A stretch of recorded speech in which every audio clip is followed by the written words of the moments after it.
Welcome guys, I'm Al. And I'm Arash. And this is Call to Whiskey. All hail Cal. Today we're talking about the High West Campfire Edition. They recently halted distribution on this beautiful whiskey, so now it's only a distillery release. So check out the review and buy it before it's too late.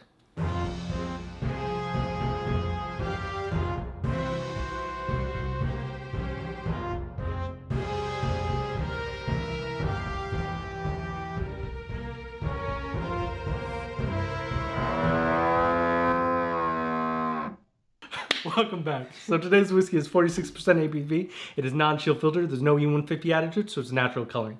It's an NAS statement blend ranging from about 4 to 8 years. The blend is bourbon, rye, and peated Scotch. Majority of the bourbon comes from MGP, and some of it comes from the High West Distillery, but the Isla is unknown. So this is not a typical whiskey? No, it's not. It's very different, and that's why it's one of my favorite whiskeys out there. Let's take a pour. I'm excited. So the legend goes like this. The Campfire blend was inspired by a trip to the Bruichladdich distillery, where the High West founders, David and Jane Perkins, were served a dish of melon, drizzled with syrup made from sugar and peated Scotch. Inspired by the combination of sweetness and smoke, they experimented with peated whiskey and sweet American bourbon, until they created this beautiful masterpiece. In March of 2021, it was announced that this Campfire blend would only be available for purchase at the High West Distillery and Saloon in Utah. And for this beautiful dram, it might just be worth the trip. All right, let's take a look at the nose. Oh, sweet. That is very sweet. Wow. So, you get some of that bourbon note to it. Absolutely. Right? It's a bit of a, you feel it's the barrel, almost. Yeah, so the bourbon has that like fresh char to it, right? So that's that cherry vanilla note that you get prominent with all bourbons. So beautiful. When I first got this bottle, I was kind of looking for like an American peated whiskey, like an American Scotch. I could definitely smell a hint of peat, but it's overpowered by almost a dark cherry. Yeah, you get like sweet corn, spice, caramel. It's a fruity, florally. That word again, florally. Yeah. I'm gonna stop using that. Yeah. I gotta get a thesaurus. It's brown sugar all day long, like a rich, heavy pine. I'm glad I have your nose here, because I can smell exactly what you're describing. It's it's sophisticated. It has layers upon layer upon layer, and then I feel like we got more layers after For something that's only 4 to 8 years old, it's very complicated, right? Like it definitely has a lot of layers to it, like you were saying. Let's take a look at the palate. It's not as sweet as I expected. The flavor, it's got a like a bitter aftertaste. Thank you. Yeah. So what I always get when I have this is just like a toasted marshmallow. Toasted. Yeah. Yes. Like, the marshmallow, the sweetness, I'm having a problem connecting the toastiness. Yeah. Yes. Yeah. You can taste the peat. It's slight. It's not like a heavily peated whiskey, right? It's not like Bruichladdich heavily peated. It's not Lagavulin. It's not Laphroaig. It's definitely American, but there's a slight peat to it. Yeah, you could tell for sure. And you just get that vanilla, that honey, a little bit of blueberries. 46%, huh? Yeah, 46%. It goes down pretty smooth. Yeah. I hate using that word smooth. It goes down pretty easy. It's got drinkability. There you go.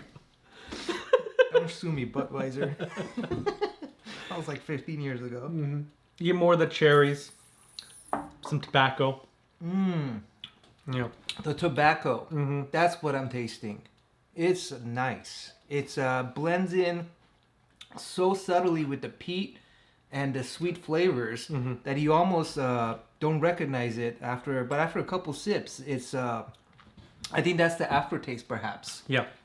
Yeah, a little on the finish. Yeah, a little on the finish. Not quite dry. Yeah. It's like a melon with like cracked pepper, and the finish lingers. Finish lingers with like peat and like cedar. Smoky.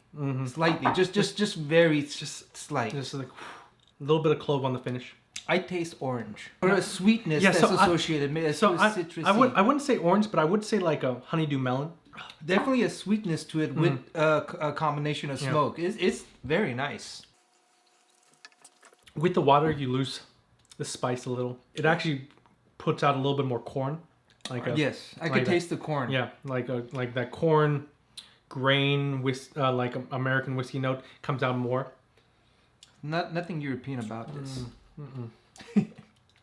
It's American all day long. I want to say the peat comes out a little bit more when you add the little water. I feel you lose a little bit of the sweetness. Yeah. You get more of the smoky and stronger flavors coming out with the, I Well- guess, separation with oil or something. Yeah, maybe. I get like maybe a little bit of butterscotch. Let's try it on ice. I'm excited. Am I drinking candy? Yeah. I mean that changed it a lot actually. I felt like I'm drinking candy all of a sudden. Like a man's candy, but candy nonetheless. That went full bourbon. Yeah, that changed it significantly. Yes. That went Wow. from interesting, unique to like Jim Beam. You lost any smoke that was in there. I can't taste any smoke at all. It's surprisingly good. I normally don't like blends, personally, especially if they're just so young. Yeah. But this has a sophistication on the when it's neat that I was not expecting, to be honest. And I feel like I'm drinking candy. I mean, who can complain about that?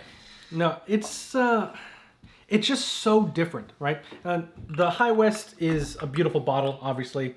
I hate the little plastic thing that they put on the top. I wish they could wrap it some way better, or put it in a tin or something. But the bottle is beautiful. What's the price point on this? The price point is about 50 to 70 right now. I've seen it as high as like 85 in some places, but I'd say it's worth it. It's easily third shelf, right?